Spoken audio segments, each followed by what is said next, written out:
I say Netflix is annoying because it like isn't consistent. Yeah.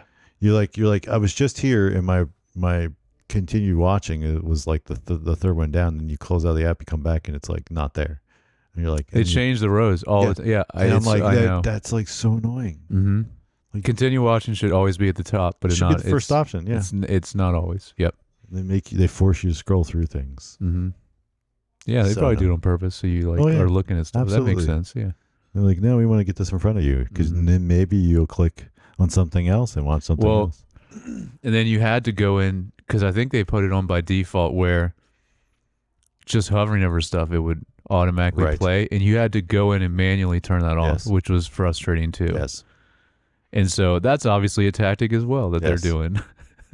And it's like so loud, and you're like, I'm just trying to scroll around, and it's like auto playing, and it's like so quick to do it. Yep. And you're like, oh, I hovered for a split second, a millisecond.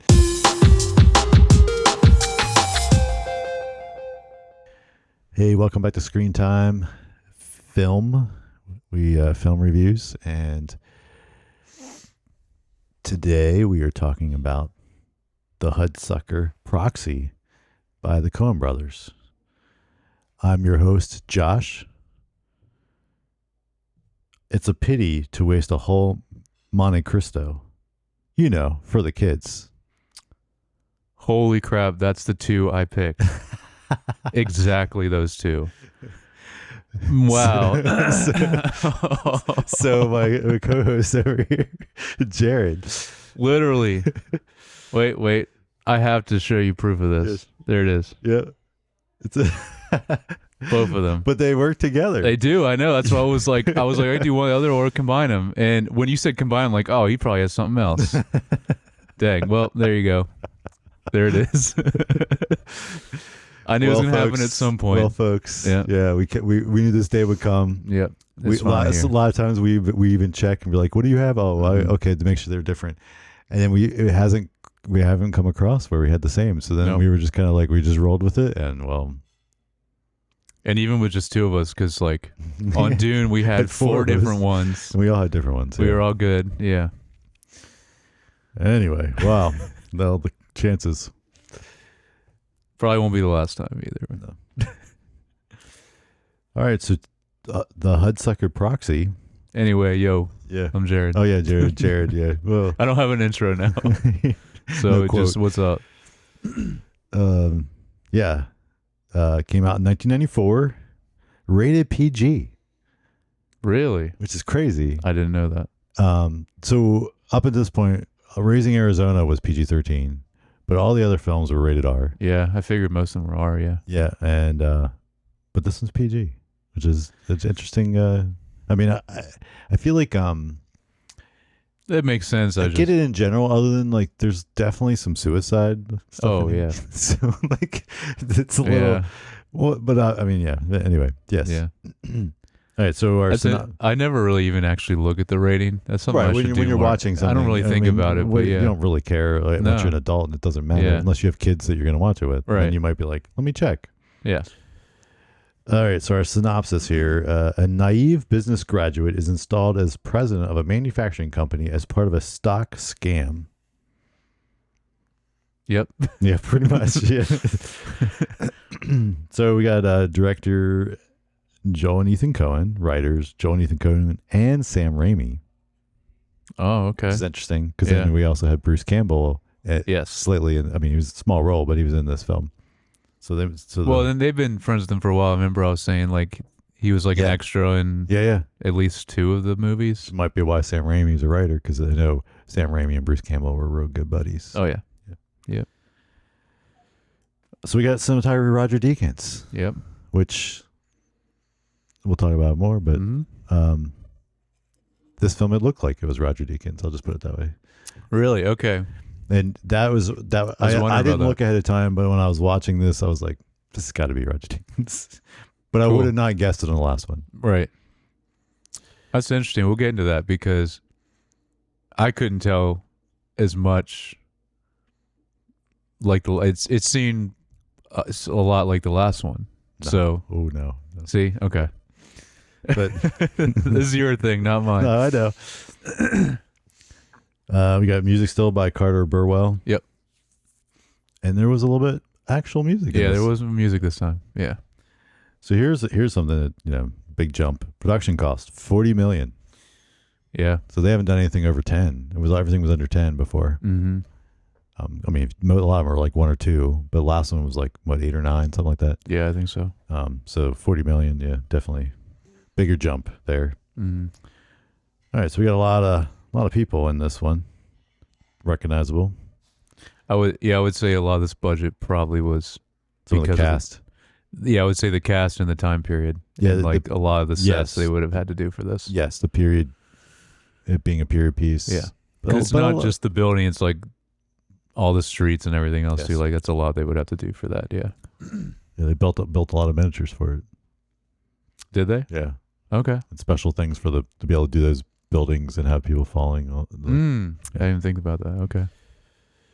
All right, so we've got for the cast, we have Tim Robbins as our main lead. Mm-hmm. And then we have Jennifer Jason Leigh. We have Paul Newman, Charles Durning, John Mahoney, Jim Trufrost,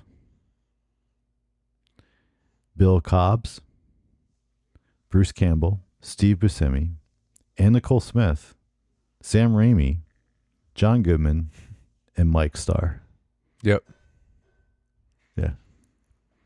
So a few from before as well, yeah. which is like kind of been a thing so far. Yeah. I think it was like Jennifer Jason Leigh being in this was funny because like she was just in season 5 of Fargo. Yeah, she was. Yeah, I just saw her in which that. Is sort of a weird like. Mm-hmm. I have something very specific about her in this movie that I have a note about that I'll get to. Right. Yeah. All right. Well, overall, just general thoughts of this movie. What'd you think? All right. So I really like the premise of this movie. I've mentioned many times. Obviously, I love this decade too. Mm-hmm. This is my favorite decade. But overall, it didn't really save it for me. I still was just like, really? I don't know. Okay. I don't know about this one. Again, though, it's not like as a whole. Like there were some parts I was like, this is great. I like this. Or this is silly and funny, and especially the Coen Brothers way that they do things. A little bit Raising Arizona, like cartoonish at some points too. Yeah. So like it is definitely their kind of thing. But some of it though, I was just like, I don't know. I couldn't get into it fully. Yeah, just overall, even though, like I said, I did like the idea of it in the premise and obviously the time period, but yeah, okay. Just overall, yeah. What about you? So I enjoyed this movie. Okay. I would say probably my favorite so far. Wow. All right. But I think I think I figured out what it was yeah, you haven't been into their movies no, up so at this far. point I haven't really been into them. And this one, not that I love this movie. I wouldn't say I loved this movie. But I think this movie had a level of professionalism and polish that they hadn't had to this point. And some of it maybe had to do with the budget, I don't know. But like that just I think was tainting my enjoyment. It's like sometimes it's hard to watch something if it's just kind of bad at like doing all those things. And I like we talked about, I think how I get it that they were making these movies in the 80s, low budget movies in the 80s, and it's not the same as making low budget stuff now. And right. Yeah, it's like there's a lot more cheaper gear you can use now that you couldn't use back then. But yeah, this is the first one that was like, I think the production values, even the sound, like I realized hearing this and I was like, oh, that's one of the things that have been bothering me. Like just the quality of the recording of audio of the dialogue was like so much better in this film. And and like the previous ones, like even that just like was so like that like it rubbed me. And so all these like little things like that rubbing me the wrong way, I think brought the level of enjoyment down for me. Yeah. And I think I didn't realize it until watching this one and it being like kind of a fresh breath of air of like, oh wow, okay, it's like up the ante as far as like professionalism and production quality, which mean like a lot of the quality of sound again, and like the lighting is more along the lines of like what I like, which is also like more traditionally Roger Deakins style that I would say, like versus like the last one, which didn't really look like his style. Okay. Had even more of his like just symmetry and from the framing and stuff that like I'm used to seeing that he does, and I like. Yeah, that's a good point. I didn't think about that. You're right. There's a lot of symmetry in this one. Yeah. Just things like that, and then the premise, like you said, is kind of fun, and definitely, it was definitely fun. And we'll get into some of the into the things, but overall, I enjoyed it. I honestly enjoyed this movie, and sweet. I think it would rank the top of the so far that we've watched. Nice.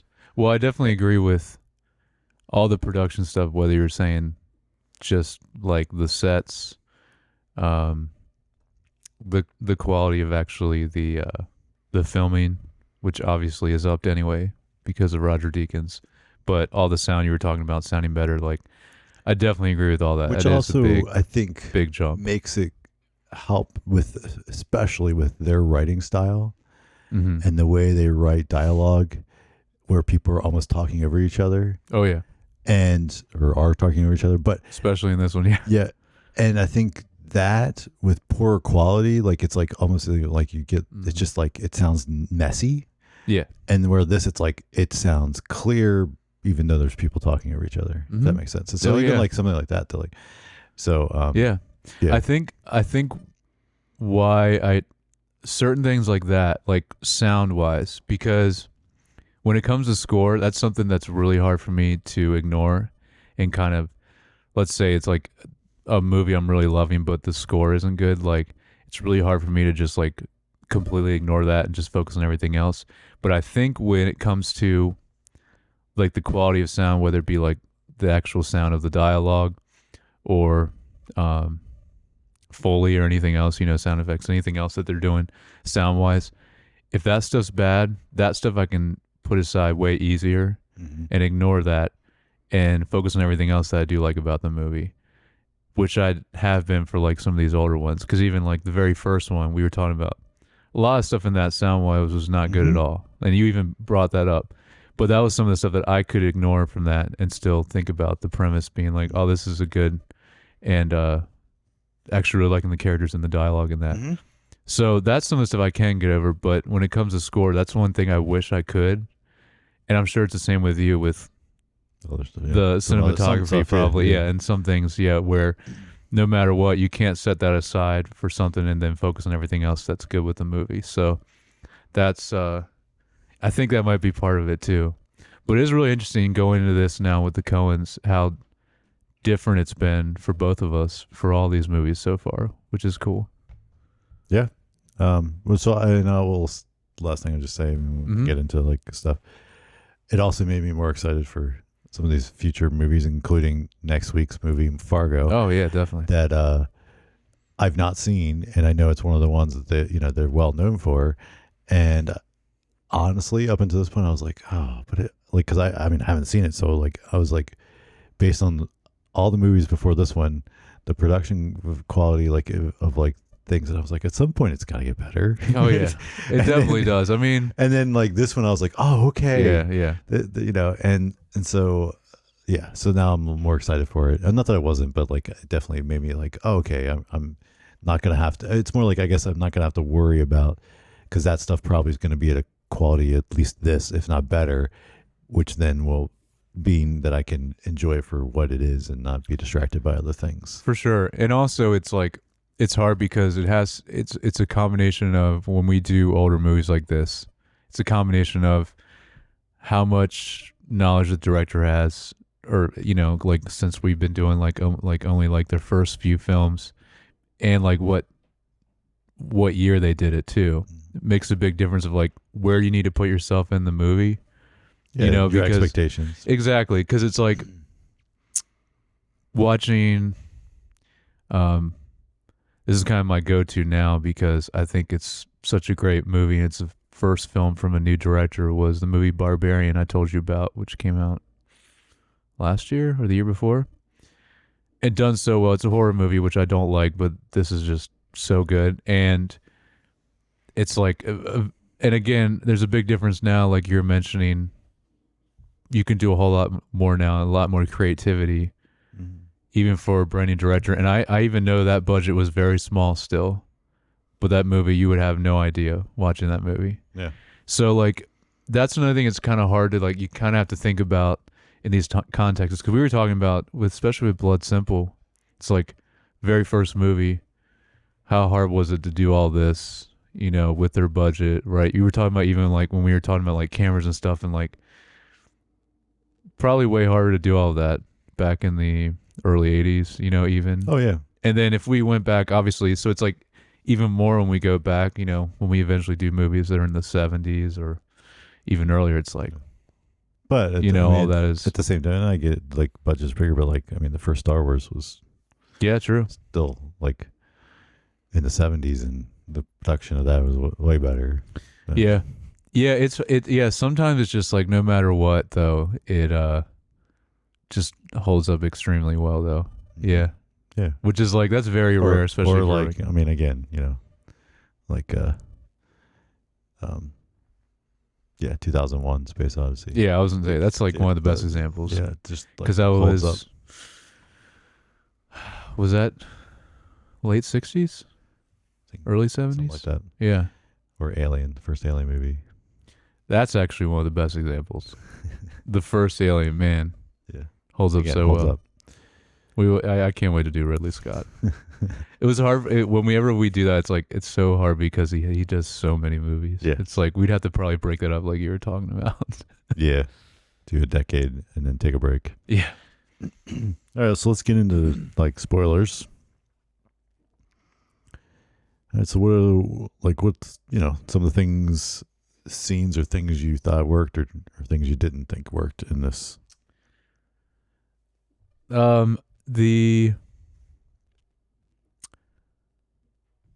Okay, I don't know what I want to start with, because there's a point at the beginning. I'll start at the beginning, because I think the part that I understood what they were going for, but what I really didn't like was something at the very end.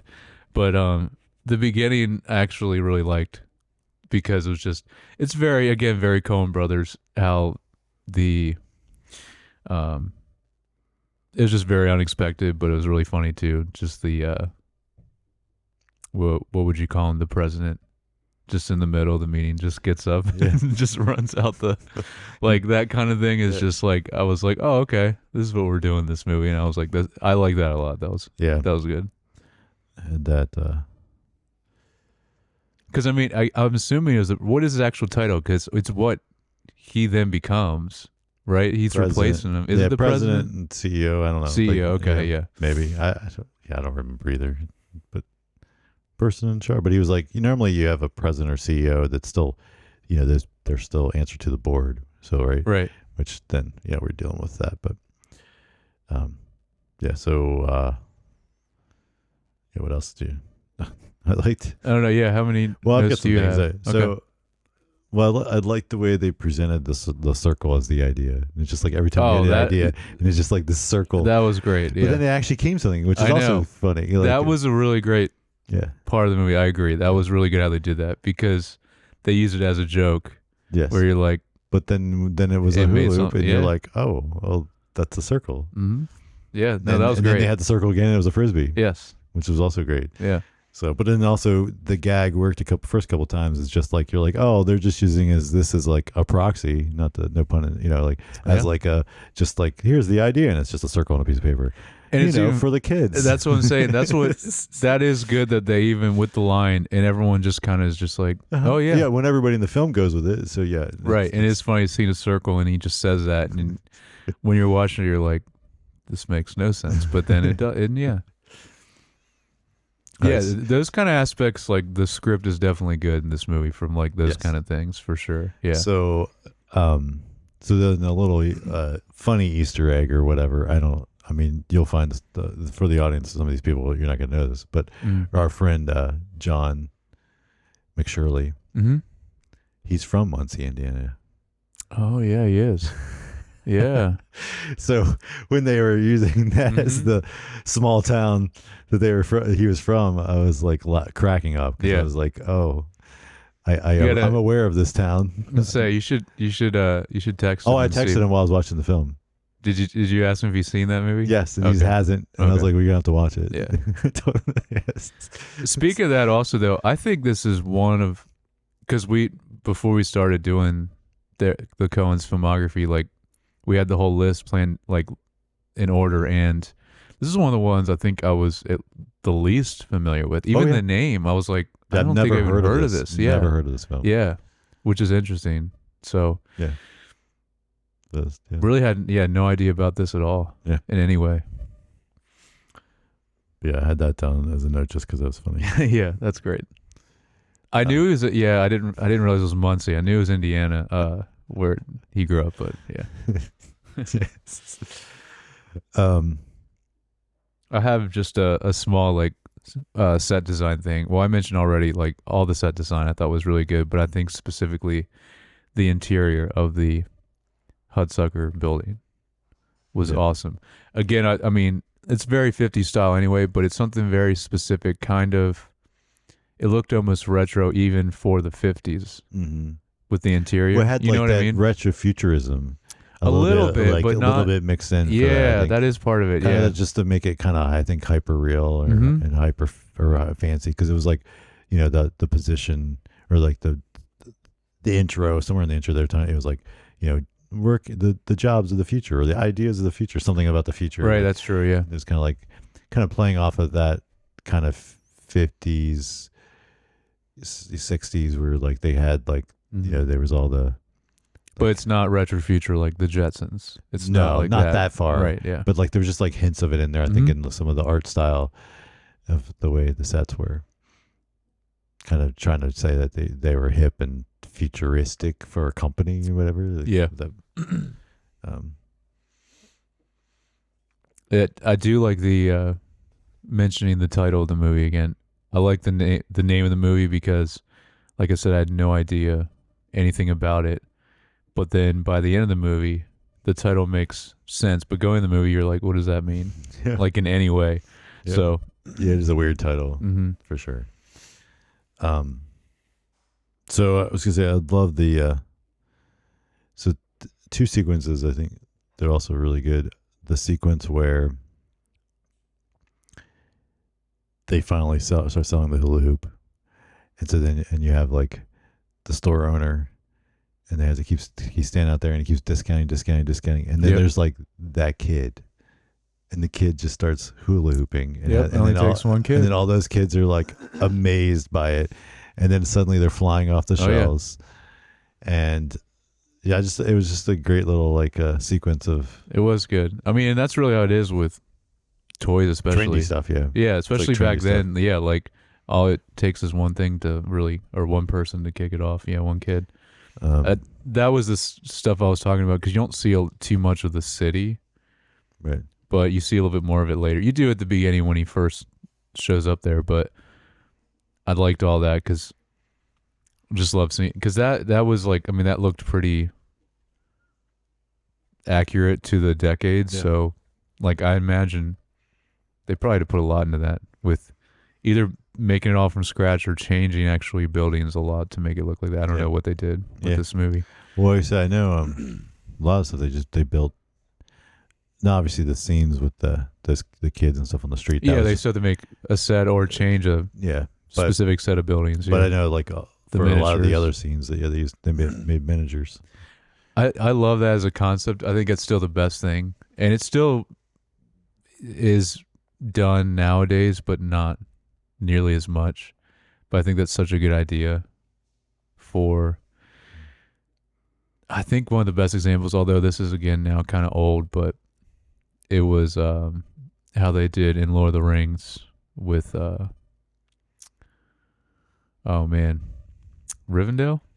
Yeah, how they should, because I saw a breakdown of it, how they did it, and it was like part miniature, part like, it was kind of like a mix of a lot of things, like how they do like matte painting type style, like the old school way, but it was part miniature too, and like We were talking about, I think Lucas was too, because we just watched through all of them again. It's like, that still looks so good, that set.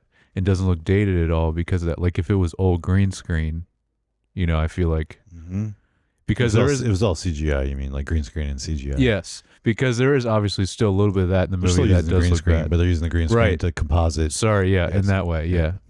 Not in a way with CG. Sorry, yeah. So I think miniatures is such a great way.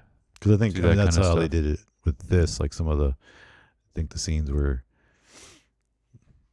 I didn't like go deep into all of it, but like if like some of the scenes were like them falling off and stuff like that, they would just be like that's green screened, and then they would shoot the like, because they took the miniatures of the buildings they built and they actually had them sideways so then they could dolly in with the camera into the in between the buildings and look like it was like flying down.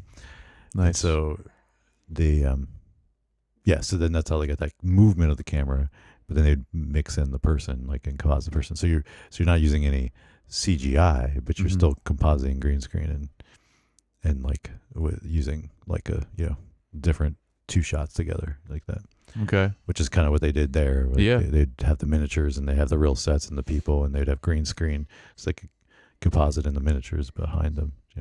Yeah. Because then you match camera movements and but definitely made it look more real. Yeah.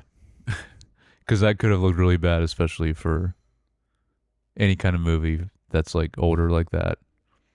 Could look real bad, someone falling, Oh yeah. Yeah. Because I've seen a lot of movies For that sure. it does look real bad. One of the other sequences I liked from a like storytelling, editing, whatever, was when they were naming the circle. Oh yeah. And that was really, really fun. And they kept coming back to the lady that was just sitting there doing nothing. And then like the guys, they were like silhouettes and like I did really well, like that the little too. like where they different types of things approving, and like because it was like fast track to get it on, and they kept cutting between different parts of the process. And the lady's always reading a different book too. I noticed, yeah. She's just reading it. Yeah, I did really like the way that was set up too, and that's another there's also a specific character that's very like because I kept mentioning how much they love old movie styles. The Coen Brothers clearly do, and there's a character that talks very much like just like a character from like an old noir movie, but even that like just them talking is just their silhouette, like that's a very old like Hollywood thing too. So it's cool that they're still incorporating those kind of things in this. Yeah, that's cool. What else you got? I liked the scene. Well, I guess this will lead into the character I want to talk about too. But I like the scene when Amy meets Norville for the first time at the diner. Okay. And just what she does, like she's just basically trying everything to get his attention, and it takes a long time for it to happen, right? Yeah, because you got the was it the taxi driver or something, like we're even like narrating it. Yes. They were sitting across from them. That's what I'm talking about. Yep. Yep. And she's trying different things, like, and first then eventually she'll do this, and then they're like, "Oh, it didn't work," and then and then it's like, "Oh, here comes the waterworks." And then he's like, "Oh, he fell for that one." Or Yeah, something. finally, yeah. I like, and so I wanted to talk about her specifically. So that's Jennifer Jason Leigh, right? Yes. Yeah. So she's the one I'm talking about, like, and I thought her dialogue was great because she had to do that very fast talking a lot of the times, and even the way she was talking to is very much like an old school type kind of, I guess, femme fatale character from like an old like noir movie. Not in every way though, I guess, because she kind of talks almost like how like a different character would talk. But anyway, I thought I liked her a lot in this. But the only thing that was bothering me was, and I had to look it up because I think it was just partially the way she was dressed in this too, and it makes sense because the same time period. I was like, oh, this is the girl from Back to the Future. It isn't, but so she looks just like how, so in the first Back to the Future, when Marty meets his mom in the 50s, if you look it up, she looks exactly like how she looks in that movie. So I thought it was the same actress. It's not. It's Leah Thompson. Yeah. I know it's not the same actress, but that's no, I know. But I had to look it up because I was like, they look identical, and I think it's more like the hair and clothing style. And yes, yeah. But anyway, so that's what I kept thinking about in this. But then eventually I had to look it up, and they have different voices, obviously too, but they look very similar. So that was something that it took me way long to figure that out because I was thinking it was the same person. Yeah. I only have one last thing about the ending, so I don't know if you have anything else. No, those were all in the kind of, because some of them I kind of moved more to cinematography to talk about some of the scenes in that way. So if you've got something you want to do there before we move. Yeah, this was the main part that I understand what they were doing with this, but I just thought it went too silly and too far. I'm sure you can think about what I'm talking about.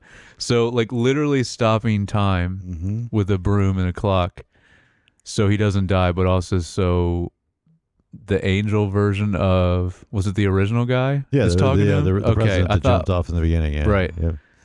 And then I'm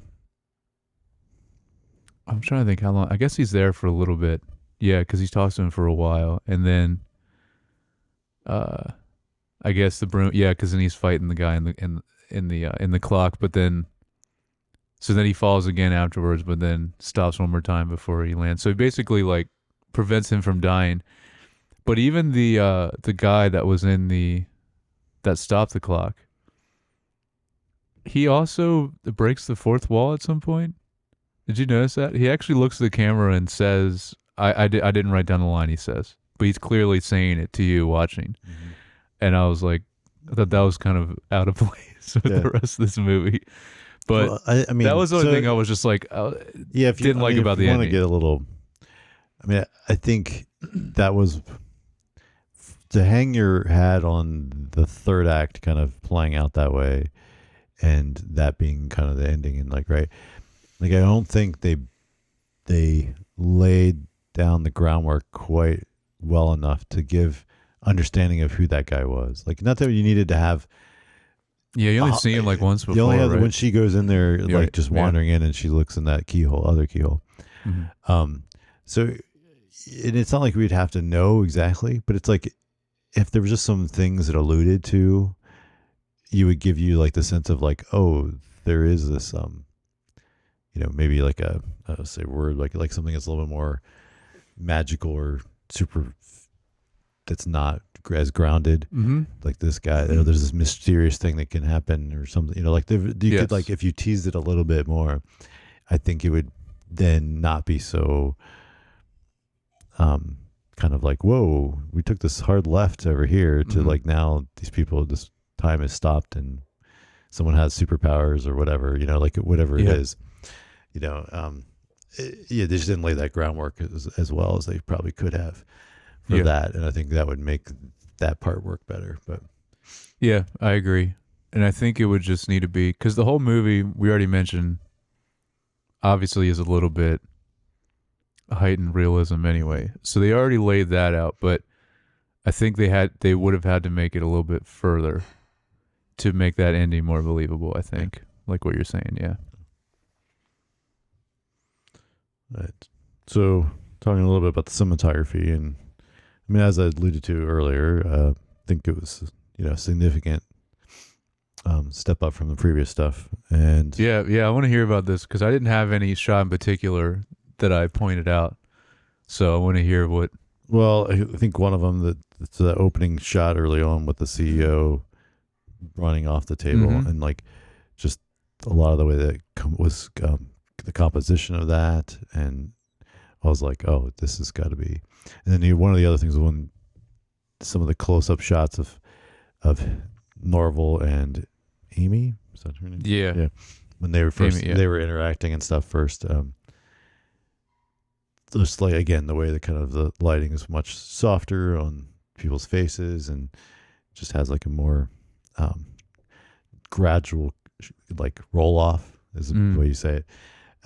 just I was like, oh, this is got to be Roger Deakins, and so and there's again, like I said, this kind of stuff I enjoy and prefer personally as a style, and so like it made me So the lighting in Barton Fink, he didn't do that way. Is that why you're correct. saying? So did he intentionally do that, or was it something that he was kind of playing with I don't since know. then? I don't know. Because that was what? So This was a couple years later, because that was 91. This is 94. Yeah, so, So- like I said, I don't know, because that was the first time I had ever seen a movie, but I've never looked to see the years of the movies to be like, oh, Deakins, and he never did, like, at some point he switched his style. Right, I yeah. don't know. Yeah. But yeah, anyway. It'd be interesting to go back, because like you were saying in general, you want to see some of his earlier work. It'd be interesting to see like see some other stuff that's earlier than yeah, this. like way earlier. Yeah, Just because I'm see- sure he's been doing it probably since the 60s, 70s. Yeah. Right? Yeah. Yeah. So I'll have to at some point. I just haven't.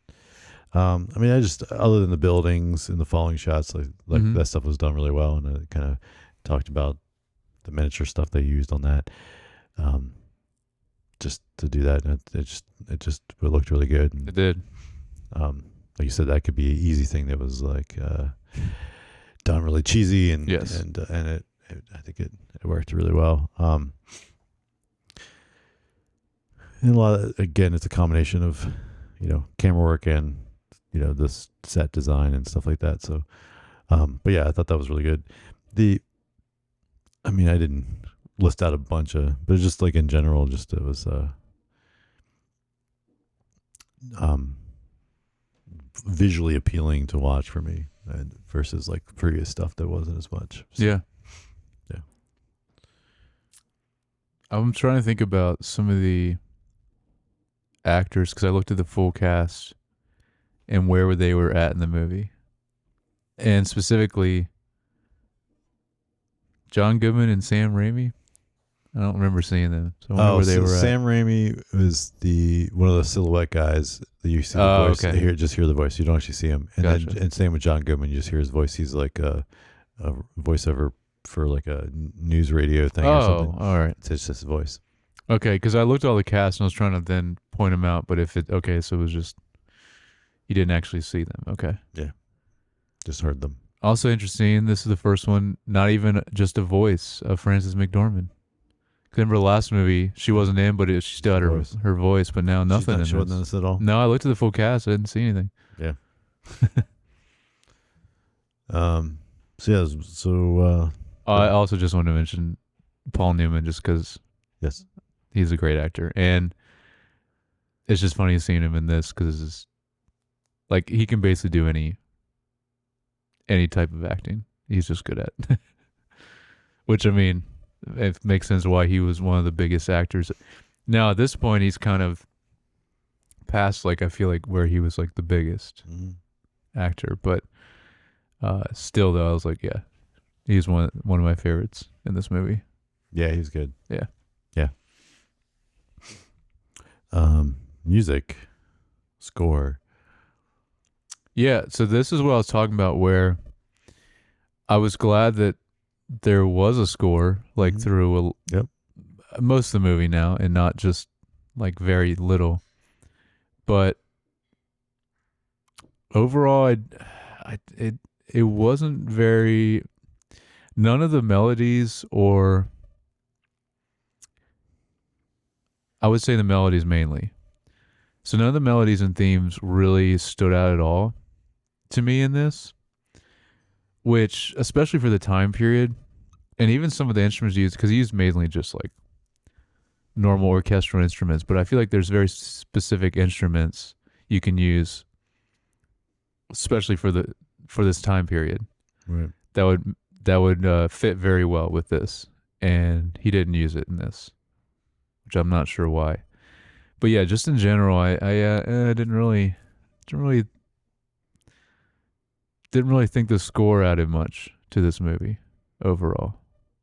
Yeah. So again, I'm still like interested in this guy, because obviously he's in pretty much I think he's basically going forward I think he does like almost every Coen Brothers movie. So Maybe he just gets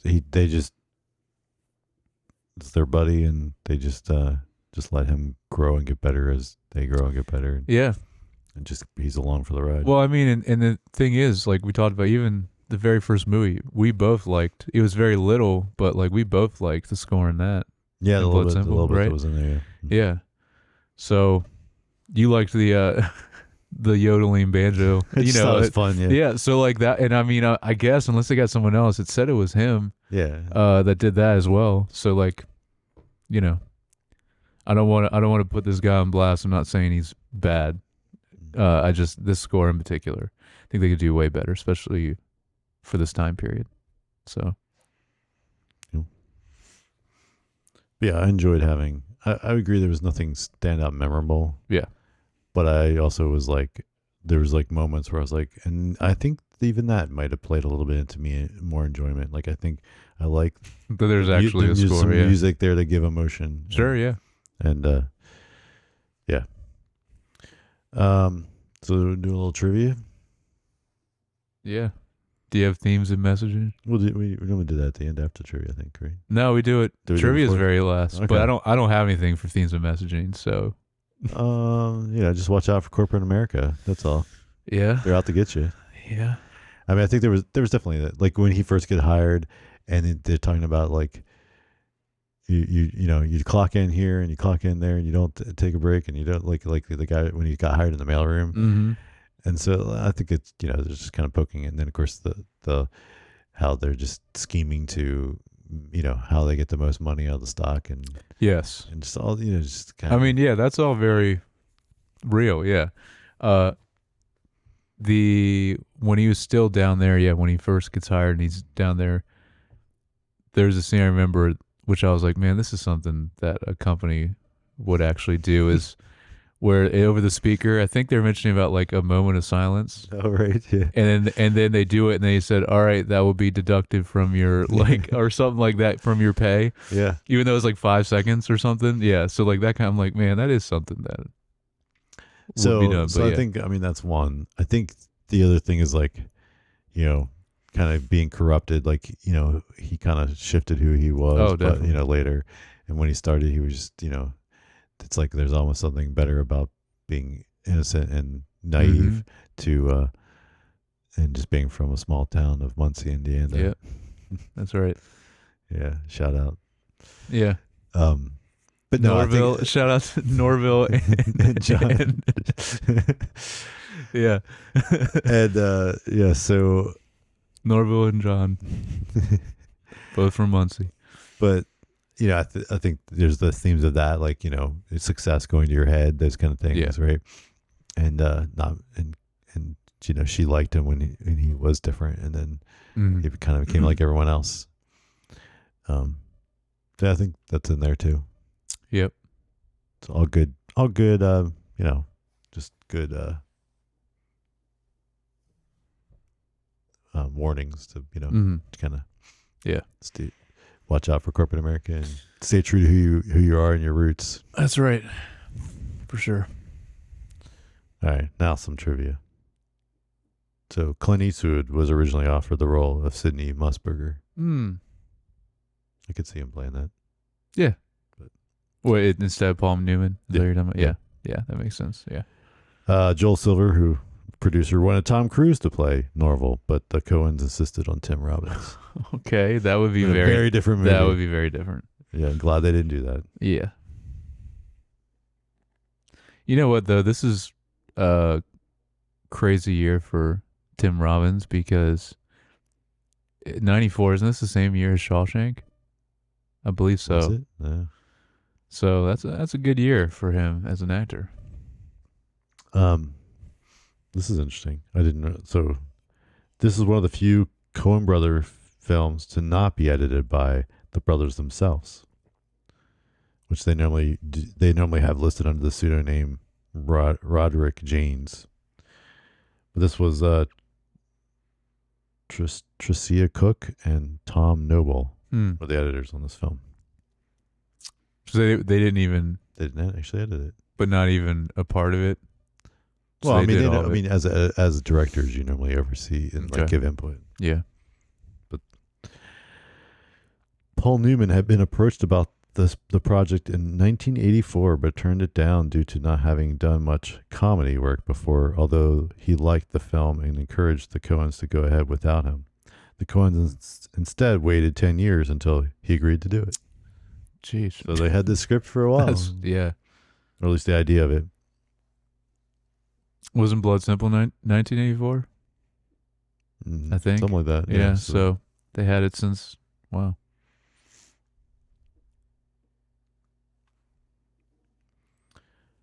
The published script is introduced with a fake interview with producer Joel Silver, who is uncredited in the film. In this interview, Silver claims that the Coens were difficult to work with, and among other things, wanted Ethan to play Tim Robbins, and Jean Moreau to play Jennifer Jason Leigh's, despite of the age difference of 30 years. Yeah. Since they had some kind of fake intro in the script originally. Nice. So Jennifer Jason Leigh won the role over Ellen Barkin, Nicole Kidman, Winona Ryder, and Bridget Fonda. So Wow. those people applied tried. That's a lot of pretty big actresses, even at that time. As of 2020, so this is still the only PG-rated movie that they've directed. Yeah. Yeah, I can't think of anything else that's PG that they did. So, the line, if a frog had wings, it wouldn't bump its ass a hoppin'. Yeah. So that line and the name Hudsucker itself were also used in Raising Arizona. Where's that? I don't know. It doesn't tell me in the trivia. Just That line sounds familiar. That sounds like something they would say in Raising Arizona, but actually saying Hudsucker? Or at least that would or be. There was like maybe some product or Yeah, random, maybe like, a product. company. Yeah. Especially if they already had the like idea of this film in '84. Yeah, you could easily like sneak That's some cool. of that stuff in there. I like that. I didn't we talk about that with something else too? It seems like they've been sneaking stuff in to like kind of tease their next movie. They did that with the last two because they had to write they did it for Miller's Crossing into Barton Fink, didn't they? Barton Fink. There's something in Miller's Crossing because Barton Fink they wrote in the middle of it. Yeah, because they were the writer's block, and they wrote a story about writers. The secretary in the brainstorming session, she's reading War and Peace, Anna Karenina. The idea is to show that the brainstormers are really taking their time to determine the name of the product, since the novels have respectively, one has 1,225 pages, the other one has 864 pages. I thought it was only 2 books. I thought there was at least 3. Just the 2. Okay. If you considered, if you could read 4 minutes per page, it'd take 8 hours a day. Both books would have taken 18 days to read. Yeah. Those are big books. Yeah.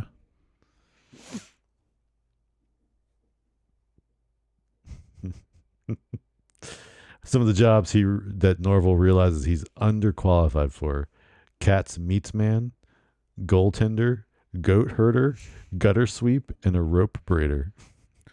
I was wondering about this because I was trying to read all the ones that were like.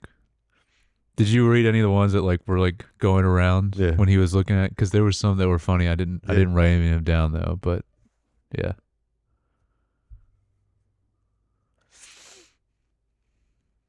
Jack Nicholson was considered for the role of Sidney J. Munzberger.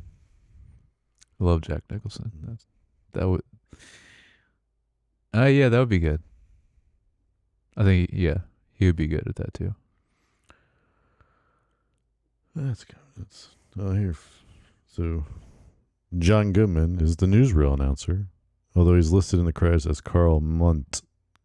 Goodman's character is alter ego in Barton Fink. Oh, so that's how he was credited in there. Okay. He was credited as the guy from the killer. Yes. That's great. Oh, That's funny. They have a lot of fun with like the actual like credits for their films. Because like I didn't even realize till we started this you were talking about their pseudo name for editing. Yeah. And then doing stuff like that with the other credits. Yeah, that's cool. It's funny that I guess you can get away with it. I don't know. I mean, like, it's like. Well, I mean, with that, it's like, I'm sure they just asked John Goodman. He's like, I don't care. He seems like the kind of guy. Like, he probably just laughed. He was like, sure, like, right. He seems like a really chill dude. All right. Anything else? No. Well, next week is Fargo. Yep, we got a big one next week, and we'll have a guest, I think, on that one. So it'll be 3 of us on that one. I'm surprised you said you've never seen it. Nope, never seen it.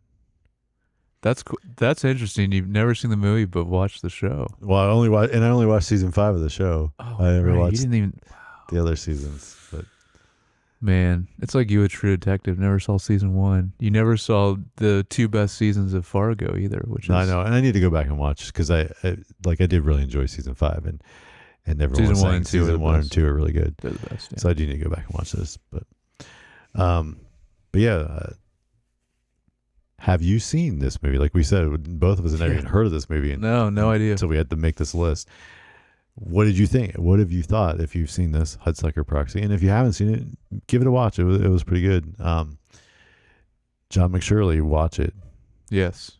Anybody else from Muncie, you got to watch it. Yeah. Leave us a comment or email us at feedback@screentimepod.com if you had thoughts about this film or any other thoughts about things.